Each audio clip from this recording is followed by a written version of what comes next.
Welcome back to Inside Africa. Lagos, Nigeria is one of the world's most crowded cities. About 15 million people live there, and that number is expected to hit 25 million in the next 6 years. As Brent Sadler reports, government officials have some ambitious expansion plans that include holding back the forces of nature. Victoria Island, Lagos. The front line in a war against the sea. A Nigerian island that's been shrinking in size for decades, losing up to 10 meters of shoreline a year from coastal erosion. But a battle is now joined to tame the ravages of ocean surge by constructing a formidable sea defense system. This sea, you can hear it now. It's incredibly powerful, this wave surge. Yeah, these waves have been generated hundreds and hundreds of miles and kilometers away in the middle of the Atlantic Ocean, somewhere between here and Brazil. And they are approaching the coastline and hammering this beach. The first phase is already won. Well, the vision came out of a scary story of disaster.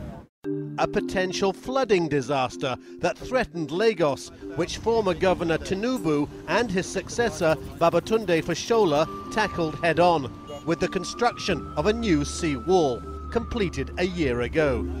They inspect the new fortification along the famed Bar Beach of Lagos.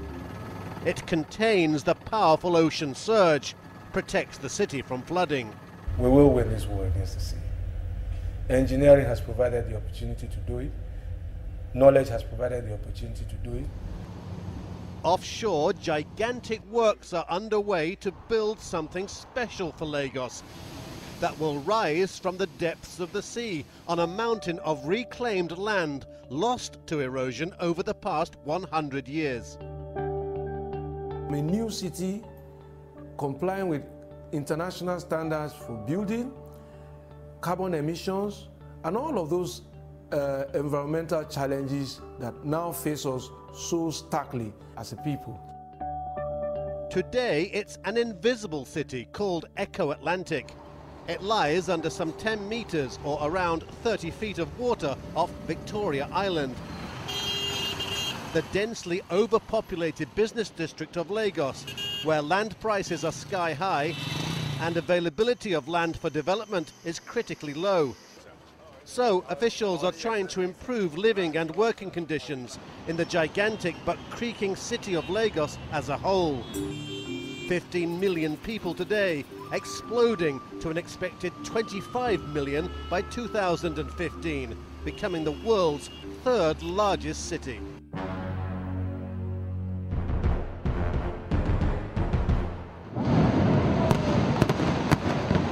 Dust settles on the successful demolition of a derelict building to make way for urban renewal.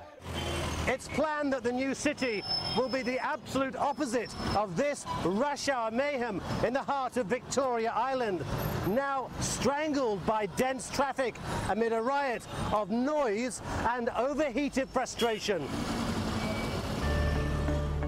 In stark contrast, the Eko Atlantic drawing board shows a state-of-the-art city. Some 6.5 kilometers or 4 miles long and 1.5 kilometers or a mile wide.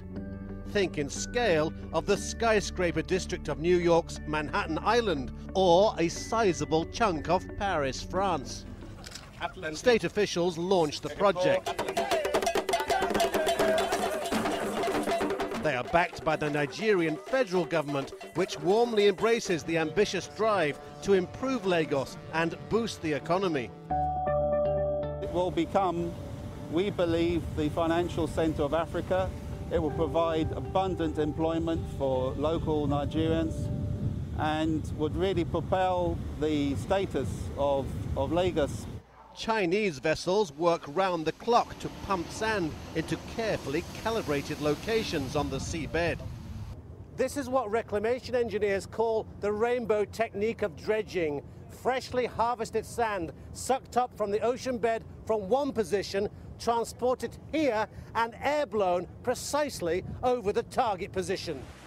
Their structural design is put to a series of rigorous tests here in Denmark at one of the world's most advanced proving facilities. Machine-generated waves pound this scale model, simulating a perfect Lagos storm, the worst over a 100-year time span.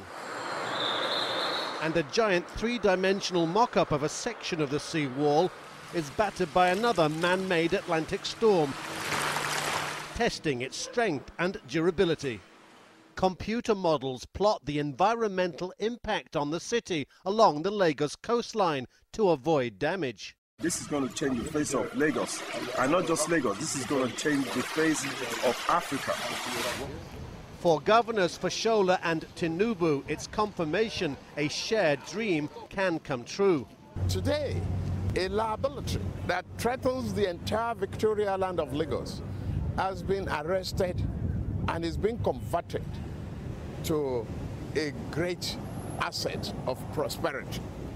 Time and tide wait for no man, but as this daunting challenge is met, Lagos looks forward to the dawn of a new skyline. Brent Sadler, CNN, Lagos, Nigeria. The Zimbabwean musical group Liana have encountered their share of daunting challenges, and they've met them all. We want to leave the people with hope, and they should never give up. We'll bring you their story and their music a little later on in the show.